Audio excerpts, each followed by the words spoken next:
Bulletin की शुरुआत हम कर रहे हैं इस वक्त की बड़ी खबर के साथ। एक बार फिर से जम्मू में ड्रोन देखा गया है। बताया जा रहा है कि सतवारी स्थित एयरबेस के करीब ड्रोन दिखाई दिया है और ये घटना एक बार फिर वही सवाल दोहरा रही है कि जिस तरह से ये बार बार ड्रोन दिखने की घटनाएं सामने आ रही हैं, इसे लेकर जो एक काउंटर प्लान हमारे पास है उसकी क्या स्थिति है। लेकिन वाकई एक बार फिर ये चौंकाने वाला मामला, एयरबेस से कुछ ही मीटर की दूरी पर एक बार फिर ड्रोन दिखाई दिया है। बीते करीब 20 दिनों में ये घटनाएं एक के बाद एक सामने आई हैं। सुबह 4:05 पर एयरबेस के नजदीक ये ड्रोन दिखाई दिया है। सुनील जी भट्ट इस वक्त हमारे साथ और जानकारी के साथ जुड़ गए हैं जम्मू से। सुनील, क्या इंफॉर्मेशन है इसे लेकर अभी, और एग्जैक्टली ये कहां से आया, क्या हुआ, इसे लेकर क्या अभी कोई कुछ बता पाने की स्थिति में है? बिल्कुल मीनाक्षी, एक बार फिर जो है जम्मू में ड्रोन की हरकत देखी गई है और जैसा कि आपने कहा कि ये चौंकाने वाली जो है वारदात एक बार फिर हो चुकी है, क्योंकि एक के बाद एक ये घटनाएं हो रही है और ये गुत्थी अभी तक पूरी तरह से सुलझ नहीं पा रही है। आज सुबह भी तड़के 4:05 के आसपास सतवारी इलाके में जो है एक ड्रोन की हरकत देखी गई। हालांकि एयरबेस के अंदर ड्रोन को नहीं देखा गया, लेकिन ये जो सतवारी इलाका है बिल्कुल कुछ ही मीटर दूर है वहां से सतवारी इलाके से। लेकिन एक चिंता का विषय है फिर से एक बार सिक्योरिटी एजेंसीज के लिए, क्योंकि बार बार ऐसी घटनाएं हो रही है। हालांकि जो जम्मू एयरबेस पर जो हमला हुआ था, आतंकी हमला हुआ था ड्रोन के जरिए, उसमें जो शुरुआती जांच हुई है उससे साफ साबित हुआ कि जो ड्रोन है पाकिस्तान भिजवा रहा है। लेकिन बार बार ये ड्रोन देखे जा रहे हैं, यही एक है जो अहम चिंता का विषय है, क्योंकि एंटी ड्रोन प्लान भी बन रहा है, स्ट्रैटेजी बन रही है, रणनीति बन रही है। लेकिन उसके बावजूद भी ये ड्रोन का दिखना जो है सुरक्षा एजेंसियों को जो है चिंता में डाल रहा है। लेकिन फिलहाल जो आज की ये जो ताजा घटना हुई है, जो सिक्योरिटी एजेंसियां हैं, जैसे ही उस ड्रोन को देखा गया था वहां पर तुरंत जो है सुरक्षा बल हरकत में आए। लेकिन इससे पहले कि वो कोई कार्रवाई करते, ड्रोन एक बार फिर जो है वहां से ओझल हो गया, जैसा कि पहले भी हो चुका है। तो ये ड्रोन जो दिखते हैं उसके कुछ ही मिनटों बाद ये वहां से गायब हो जाते हैं। ये एक जो है रहस्य है, इस पर अभी काम हो रहा है, इस पर जांच चल रही है। लेकिन एक बार फिर जो है जम्मू में जो स्थित है जो वायुसेना का स्टेशन, उसके कुछ ही मीटर दूर जो है ड्रोन को देखा गया है। शुक्रिया सुनील आपका इस जानकारी के लिए। बढ़ते हैं अगली खबर की तरफ। क्या शहीद दिवस बहाना है और 2024 पर निशाना है?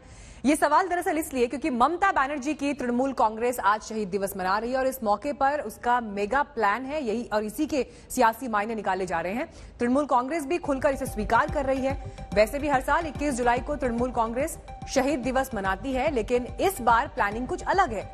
ममता बनर्जी कोलकाता से दोपहर 2 बजे वर्चुअल स्पीच देंगी, जिसे तमाम राज्यों में लाइव दिखाने का प्लान है। गौर करने वाली बात यह है कि गुजरात के 32 जिलों में उनकी स्पीच दिखाई जाएगी, यूपी के भी कई जिलों में से दिखाया जाएगा। ये दोनों ही राज्य ऐसे हैं जहां बीजेपी की सरकार है और चुनाव नजदीक है।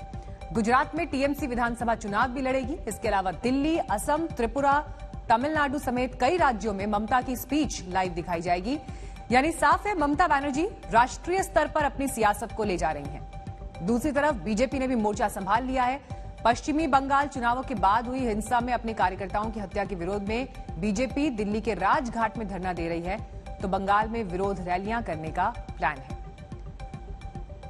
जहां तक टीएमसी के शहीद दिवस की बात है तो 21 जुलाई 1993 को ममता बनर्जी जब यूथ कांग्रेस लीडर थी, तब उन्होंने कोलकाता सचिवालय तक मार्च निकाला था। वो परिचय पत्र को वोटर आईडी कार्ड माने जाने की मांग कर रही थी। तब सीपीएम की सरकार थी और पुलिस ने मार्च को रोकने की कोशिश की। कार्यकर्ता नहीं माने और पुलिस ने गोली चला दी, जिसमें 13 यूथ कांग्रेस के कार्यकर्ता मारे गए थे। और उन्हीं की याद में उन्हें सम्मान देने के लिए ममता बनर्जी की पार्टी हर साल शहीद दिवस मनाती है 21 जुलाई को।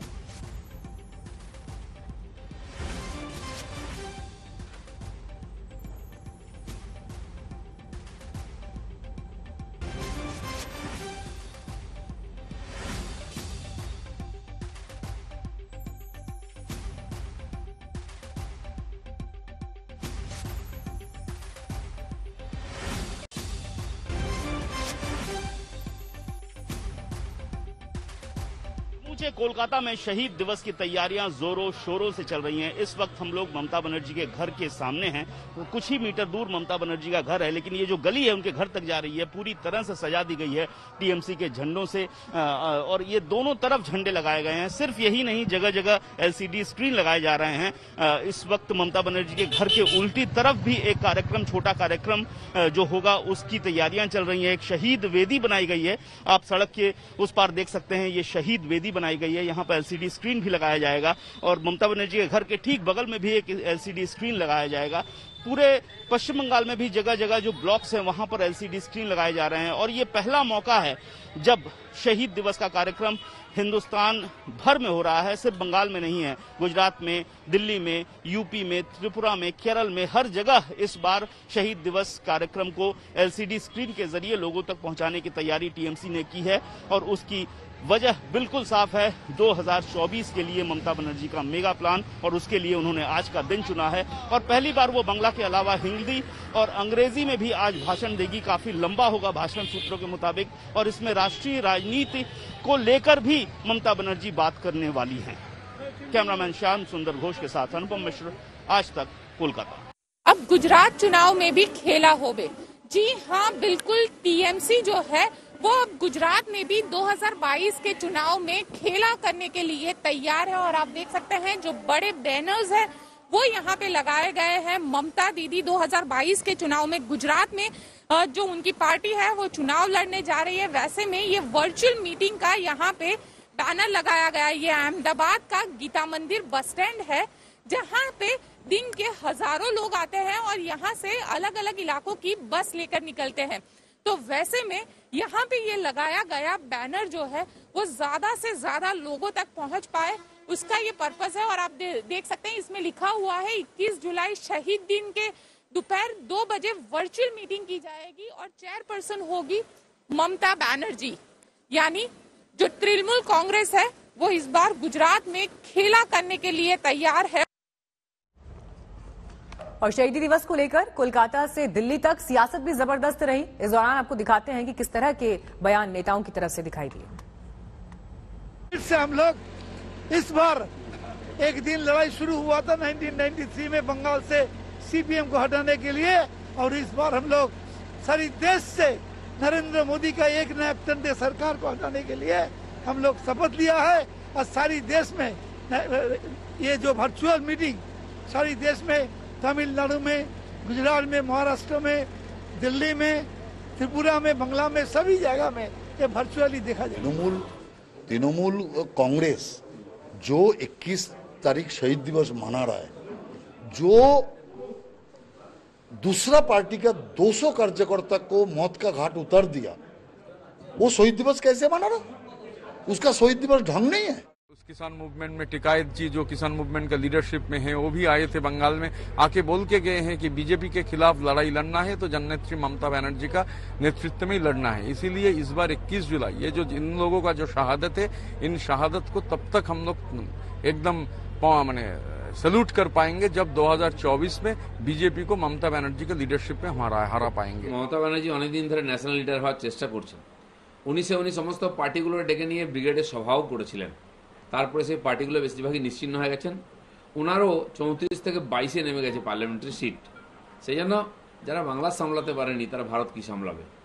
संसद में सरकार ने कहा है कि कोविड की दूसरी लहर में ऑक्सीजन की कमी से एक भी मौत नहीं हुई। सरकार का यह जवाब राज्यों के आंकड़ों के आधार पर है। हालांकि सरकार के जवाब के बाद सरकार और विपक्ष के बीच कोविड राजनीति का एक नया राउंड शुरू हो गया है।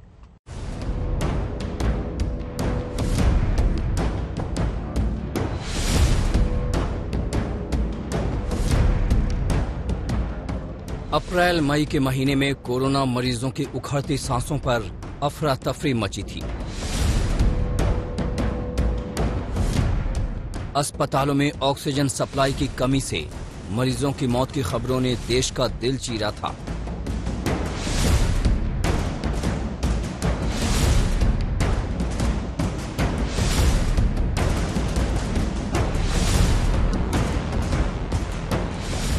ऑक्सीजन की किल्लत का मामला दिल्ली और इलाहाबाद हाई कोर्ट समेत सुप्रीम कोर्ट की चौखट तक पहुंचा था और अदालतों ने कहा था कि मेडिकल ऑक्सीजन की कमी से देश तड़पे, ये बर्दाश्त नहीं होगा।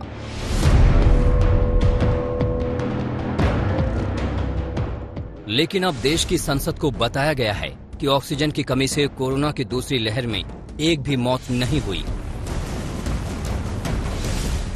कांग्रेस नेता के सी वेणुगोपाल के सवाल के जवाब में राज्यसभा में स्वास्थ्य राज्य मंत्री डॉक्टर भारती प्रवीण पवार ने लिखित जवाब में कहा है कि स्वास्थ्य राज्यों का विषय है। सभी राज्यों और केंद्र शासित प्रदेशों को मौत की रिपोर्टिंग की विस्तृत गाइडलाइंस केंद्रीय स्वास्थ्य मंत्रालय की ओर से जारी हुई है। इस आधार पर सभी राज्य और केंद्र शासित प्रदेश केसों और मौतों की जानकारी नियमित तौर पर स्वास्थ्य मंत्रालय को देते हैं। हालांकि किसी राज्य या केंद्र शासित प्रदेश ने ऑक्सीजन की कमी से कोई भी मौत रिपोर्ट नहीं की है। केंद्र सरकार की तरफ से राज्यसभा में दिए गए जवाब पर अब कई सवाल खड़े किए जा रहे हैं। पहला तो ये कि अस्पताल केंद्र सरकार से ऑक्सीजन देने की गुहार क्यों लगा रहे थे अगर ऑक्सीजन की कमी नहीं थी। दूसरा ये, राज्य सरकारों ने भी केंद्र सरकार से हाथ जोड़कर कहा था कि उन्हें ऑक्सीजन उपलब्ध कराया जाए ताकि लोगों की मौत ना हो। कई प्राइवेट अस्पतालों में कई लोगों की मौत हो गई क्योंकि उन्हें वक्त पर ऑक्सीजन नहीं दिया गया। और ये भी नहीं भूला जा सकता कि कई लोग अस्पताल के दरवाजे के बाहर गाड़ियों में ऑक्सीजन टैंकर लेकर अपने वक्त का इंतजार करते रहे। इस बीच विपक्षी पार्टियां इसको मुद्दा बना रही हैं, लेकिन सवाल ये है कि अगर किसी भी राज्य में कोविड से या ऑक्सीजन की कमी से मौत रिपोर्ट नहीं हो रही है तो राज्य सरकारों को भी जिम्मेदारी लेनी चाहिए। उन्होंने ये डेटा केंद्र सरकार को क्यों नहीं दिया। राज्यसभा को सरकारी जवाब में ऑक्सीजन की कमी से मौतों को नकारा गया, लेकिन सरकार ने माना है कि दूसरी लहर में ऑक्सीजन की डिमांड हद लांघ गई। राज्यसभा में दिए गए लिखित जवाब में बताया गया कि कोविड की दूसरी लहर में 9000 मीट्रिक टन तक ऑक्सीजन डिमांड हुई, जबकि पहली लहर में अधिकतम 3095 मीट्रिक टन की मांग आई थी। सरकार के इस जवाब पर सबसे तीखा हमला कांग्रेस सांसद राहुल गांधी की ओर से हुआ। राहुल ने ट्वीट किया, सिर्फ ऑक्सीजन की ही कमी नहीं थी, संवेदनशीलता व सत्य की भारी कमी तब भी थी, आज भी है। I am totally surprised. Government has given a reply today that nobody in the country has died due to the shortage of oxygen. Actually, the minister misled the House. I will move a privilege against that minister, definitely, because this is actually he misguided and misled the House, giving false information to the House. So we will move a privilege motion against him, definitely. It is actually, this is the way the government of India is doing COVID control. Oxygen से मौतों के आंकड़े छुपाने के आरोपों के साथ देश की सरकार को कांग्रेस निशाने पर ले रही है, लेकिन कांग्रेस की ही छत्तीसगढ़ सरकार के स्वास्थ्य मंत्री को सुन लीजिए। टीएस सिंहदेव साहब कह रहे हैं कि उनके यहाँ ऑक्सीजन की कमी से कोई नहीं मरा। जहाँ तक छत्तीसगढ़ का सवाल है, ये सही है कि ऑक्सीजन से रिपोर्टेड कमी के चलते रिपोर्टेड डेथ्स नहीं है। हम सरप्लस स्टेट रहे और प्रबंधन में कहीं ना कहीं लास्ट मिनट में कोई कहीं बैकअप कैसा था क्या नहीं था, 2-4 मिनट का भी ऑफ हुआ हो, वरना ऑक्सीजन की कमी से डेथ छत्तीसगढ़ में रिकॉर्डेड नहीं है। ये तो सही है। छत्तीसगढ़ के स्वास्थ्य मंत्री जो कह रहे हैं, कमोबेश ऐसी दलील हर राज्य सरकार की होगी। और इस तर्क से तो संसद में सरकार ने जो कहा उसमें मीन मेख विपक्ष के नेता फिर कैसे निकाल सकते हैं, और ऐसे में आंकड़ों के नाम पर अत्याचार से कोई कैसे रोक सकेगा। आप किसके पर ब्लेम कर रहे हैं? जिन्होंने ब्लेम किया वो मोदी पर किया, भारत सरकार पे किया। रजिस्ट्रेशन कौन करता है? स्टेट करता है। आंकड़ा तय कौन करता है? स्टेट करता है। उसको ही रजिस्ट्रेशन करना होता है, उसको डालना होता है। यहां तो किसी ने मना नहीं किया है। मोदी जी ने तो कहा कि कोई बैकलॉग है तो भी डाल दीजिए। केंद्र कोविड मौतों का आंकड़ा राज्यों का बताकर अपना पल्ला झाड़ रहा है, जबकि विपक्ष की त्योरियां चढ़ी हुई हैं। माफीनामा उन तमाम लोगों को जिनकी मौत को भी हम एक्नॉलेज नहीं कर रहे हैं, जो हम जान ही रहे हैं कि वो मारे गए, कि हम सबको एक साझा माफीनामा उन लोगों के नाम भेजना चाहिए जिनकी लाशें गंगा में तैर रही थी। किसी ने कह दिया ये, किसी ने कह दिया वो। लेकिन सरकार से हमारा सवाल है कि आप आंकड़ा क्यों छुपा रहे हो? कितने लोग हमसे बिछड़ गए, आप बताइए, सही आंकड़ा बताइए। जो रिपोर्ट्स है वो सरकारी आंकड़े से ज्यादा है, सही बताए। कोविड से हुई मौतों पर इस राजनीति के बीच मंगलवार को प्रधानमंत्री नरेंद्र मोदी ने सभी राजनीतिक दलों के संसद के दोनों सदनों के फ्लोर लीडर्स से मुलाकात की है। नेताओं को कोविड हालात की जानकारी देते हुए प्रधानमंत्री ने उनसे कहा कि महामारी राजनीति का विषय नहीं होनी चाहिए, बल्कि पूरी मानवता के लिए चिंता का विषय होना चाहिए।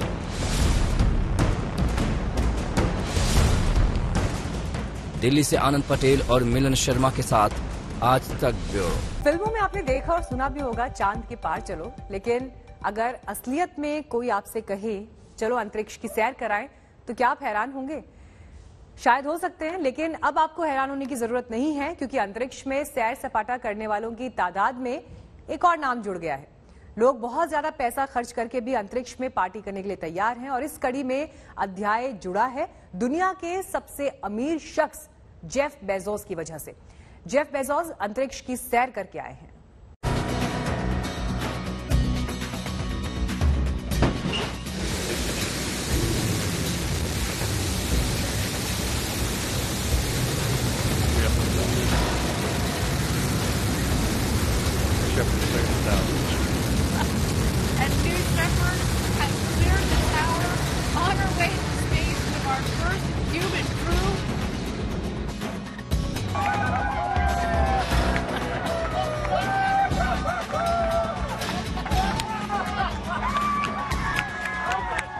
T-minus 10, 9, 8, 7, 6, 5, 4, command and start, 2, 1.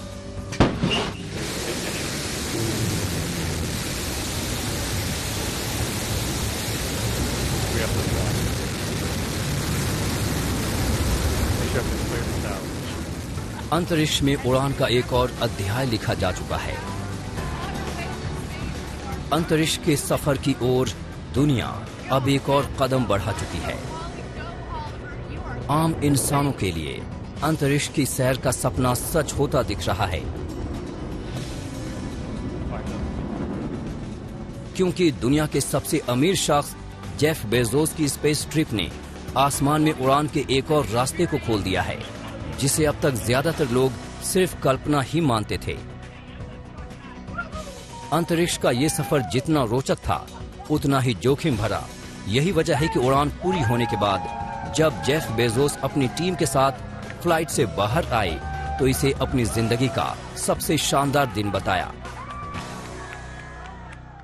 But this is a tourism mission, and it's very important because it lets us practice, and it will let more people get up into space. And that practice is what will allow us to build the infrastructure to let the next generations of people really do amazing things in space.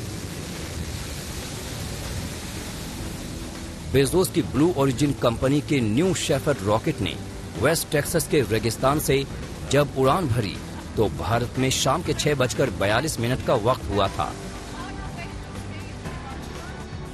करीब 3 minute की उड़ान के बाद new shepherd rocket से capsule अलग हुआ और 4 minute की उड़ान के बाद 100 किलोमीटर ऊपर निकल गया, जिसके बाद सभी लोगों ने जीरो ग्रेविटी का अनुभव किया।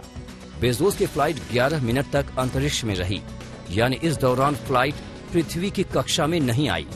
11 मिनट की फ्लाइट के बाद कैप्सूल पैराशूट की मदद से रेगिस्तान में उतरा। अंतरिक्ष का सफर पूरा होने के बाद पहले टीम ने पूरा परीक्षण किया, और फिर जैसे चारों लोग फ्लाइट से बाहर आए, जश्न शुरू हो गया।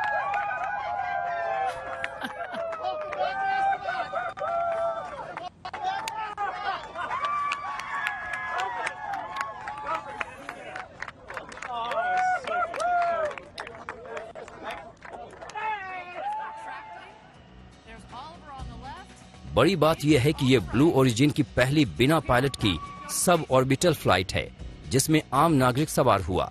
सबसे बुजुर्ग और सबसे युवा एस्ट्रोनॉट का रिकॉर्ड भी इसी फ्लाइट से जुड़ गया। जेफ बेजोस के साथ अंतरिक्ष की यात्रा पर जाने वालों में उनके भाई मार्क बेजोस, 82 साल के पूर्व पायलट वैली फंक और 18 साल के छात्र ओलिवर डायमेन शामिल थे। अंतरिक्ष में बेजोस का सफर इसलिए भी अहम है क्योंकि इससे पहले भी कंपनी की 15 उड़ानें कामयाब रही थीं, लेकिन अब तक यात्री इससे नहीं गए थे। इससे पहले 11 जुलाई को ब्रिटिश अरबपति रिचर्ड ब्रैंसन के Virgin spaceship Unity space plane की फ्लाइट सफल रही थी। वो अपनी टीम के साथ अंतरिक्ष में 85 किलोमीटर तक गए थे, जिसके बाद उन्होंने साल 2022 से कमर्शियल टूर शुरू करने का ऐलान किया था। बेजोस का अभियान भी अंतरिक्ष के टूर के भविष्य के प्लान में बढ़त बनाने का है, जिसका सबसे अहम कदम उन्होंने बढ़ा दिया है। बेजोस ने अंतरिक्ष में जाने के लिए 20 जुलाई की तारीख इसलिए चुनी क्योंकि अपोलो 11 स्पेसशिप के जरिए एस्ट्रोनॉट्स नील आर्मस्ट्रॉन्ग और बज एल्ड्रिन ठीक 52 साल पहले 1969 में चंद्रमा पर पहुंचे थे और इसी दिन बेजोस ने अंतरिक्ष में एक और इतिहास रच दिया।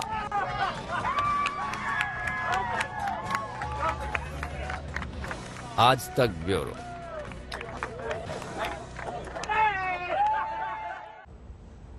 छुट्टी के लम्हे और वो भी अंतरिक्ष में, ये ख्याल ही रोमांच से भर देने वाला है। स्पेस टूरिज्म अब एक हकीकत बन रहा है। अरबपति रिचर्ड ब्रैंसन की कंपनी वर्जिन गैलेक्टिक ने स्पेस के प्राइवेट टूर का सपना सच कर दिखाया। ब्रैंसन के बाद अब अमेजॉन के फाउंडर जेफ बेजोस भी स्पेस में सैर सपाटा करके लौटे हैं। तो मान लीजिए कि अंतरिक्ष के एक नए प्राइवेट बिजनेस मॉडल की शुरुआत हो चुकी है।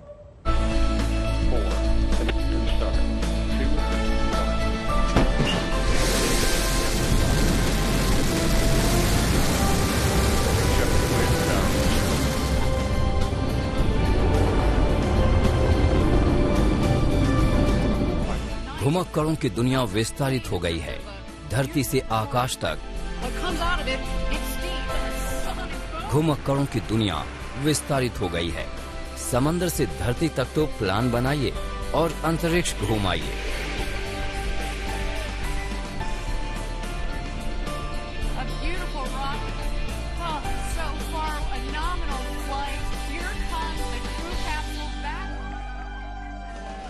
क्योंकि घूमने फिरने, वीडियो बनाने और मौज मस्ती के लिए अंतरिक्ष भी इंतजार कर रहा है। कल्पना से आगे, धरती के पार, अंतरिक्ष में इंसानों की पार्टी यूं ही चलेगी।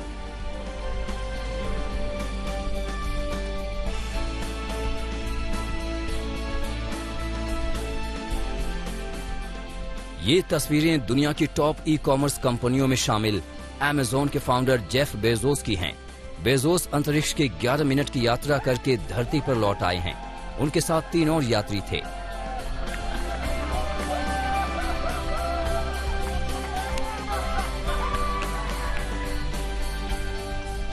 जेफ बेजोस से पहले अरबपति रिचर्ड ब्रैंसन के वर्जिन गैलेक्टिक कंपनी ने स्पेस टूरिज्म की शुरुआत की थी। तब उन्होंने कहा था कि सोचो फ्यूचर में क्या होने वाला है। All you kids down there, I was once a child with a dream, looking up to the stars. Now I'm an adult in a spaceship with lots of other wonderful adults looking down to our beautiful, beautiful Earth. To the next generation of dreamers, if we can do this, just imagine what you can do. Space tourism की शुरुआत कर Richard Branson ने दुनिया के सबसे अमीर इंसान Jeff Bezos को पीछे छोड़ दिया। रिचर्ड ब्रैंसन ने अंतरिक्ष की सैर कर स्पेस टूरिज्म का सपना देख रहे स्पेस एक्स के एलन मस्क को भी पीछे छोड़ा है। एलन मस्क खुद न्यू मैक्सिको आए थे ताकि वो इस सुंदर उड़ान को देख सकें। Honestly, nothing could prepare you for the view of Earth from space. I mean, the whole thing was just magical. और अब एलन मस्क भी तैयार हैं स्पेस में सैर के लिए। स्पेस एक्स के फाउंडर और सीईओ एलन मस्क ने वर्जिन गैलेक्टिक के जरिए अंतरिक्ष की सैर करने के लिए टिकट बुक कर लिया है। आपको बता दें कि फिलहाल वर्जिन गैलेक्टिक और ब्लू ओरिजिन 2 कंपनियां स्पेस की सैर करा रही हैं। दोनों कंपनियों के स्पेस रॉकेट 6 लोगों को एक बार में स्पेस में ले जा सकते हैं। एक बार में स्पेस टूरिज्म का खर्चा करीब $2 से $2.5 लाख यानी करीब 1,87,00,000 रुपए होगा। ब्लू ओरिजिन के अब तक 2024 के लिए 300 सीटें बिक चुकी हैं, लेकिन बुकिंग 2025 तक के लिए खुली है। यानी स्पेस टूरिज्म महंगा होगा, लेकिन इसकी संभावनाएं अंतरिक्ष की तरह असीम होंगी। आज तक ब्यूरो। अंतरिक्ष में उड़ान की बात हो तो हिंदुस्तान पूरी दुनिया में अपना लोहा मनवा रहा है। स्पेस टूरिज्म बढ़ने के साथ ही भारतीयों की भागीदारी भी बढ़ रही है। जेफ बेजोस की उस उड़ान में भी भारतीय मूल की महिला की बड़ी भूमिका रही। क्या है हिंदुस्तानी कनेक्शन इस स्पेस टूर में, आइए आपको दिखाते हैं।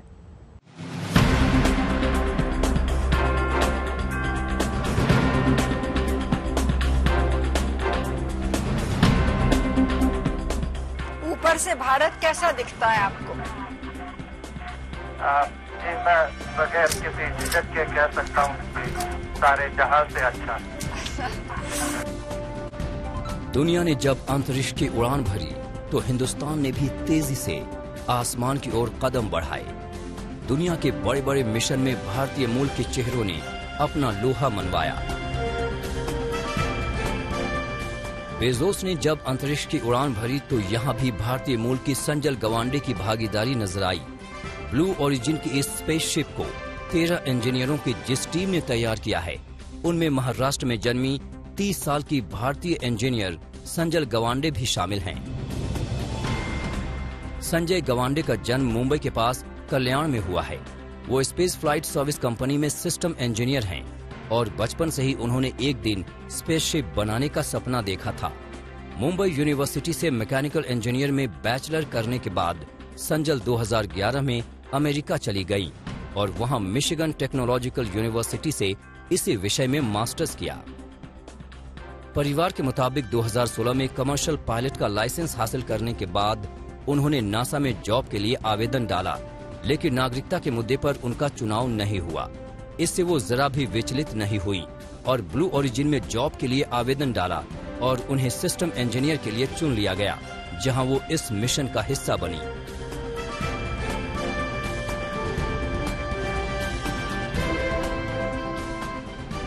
इससे पहले 11 जुलाई को वर्जिन गैलेक्टिक के VSS यूनिटी के अंतरिक्ष दौरे में भारत की श्रीषा बांदला शामिल हुई थीं।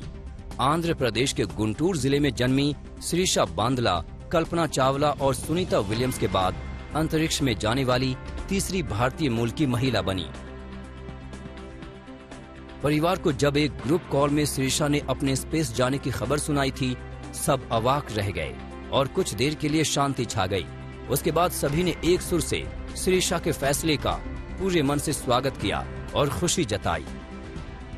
ग्रुप में बताया, मेरा फैमिली का ग्रुप है एक, वो इसमें बताया, सिंपली बताया मैं आकाश से आकाश में जा रहे हैं, I am going to space, that पूरा ट्रांसलेशन, मैं आकाश में जा रहे हैं।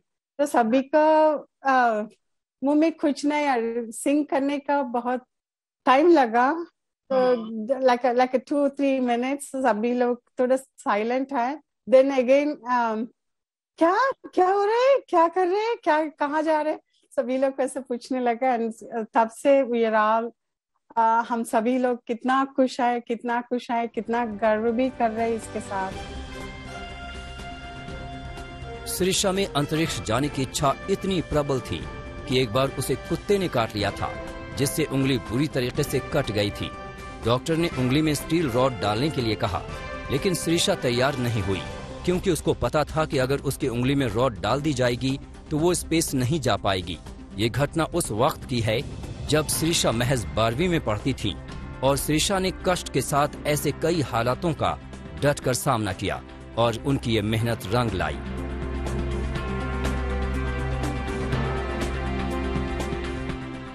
राकेश शर्मा से शुरू हुआ ये उड़ान का सफर बिना हिंदुस्तानी के अधूरा सा लगता है, जहां देश के बेटों के साथ बेटियां भी तेजी से कदम बढ़ा रही हैं और देश का नाम रोशन कर रही हैं। आज तक ब्यूरो।